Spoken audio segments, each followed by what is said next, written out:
కుసిరగట్టి ఊళ్ళోకి వచ్చనమ్మా తలారి పూలు పెట్టి జాతరలు తెచ్చనమ్మా తంగేడు పూలు పెట్టి కంకాణ దూకేనమ్మా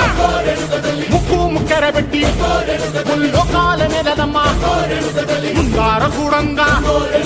మున్నూరు కన్నులమ్మా వెనుకాల చూడంగా ఏనూరు కన్నులమ్మా సాధు శిస్తులంతా సాగిల బట్టరమ్మా మహారాజు రాజులంతా మొగారిల్లిరమ్మా కోరిక కోరంగా రంగులు పూసినాము ఆశలు తీరంగా ఏసాలు వేసినాము నీకన్నా పెద్ద దిక్కులో కాన ఎక్కడుంది నైవేద్యం ఎట్టంగా మా కాడ ఏమిటుంది మనలన్నీ అడగిచ్చి మరమీయవే తల్లి కన్నా బిడ్డలను కాపాడవే తల్లి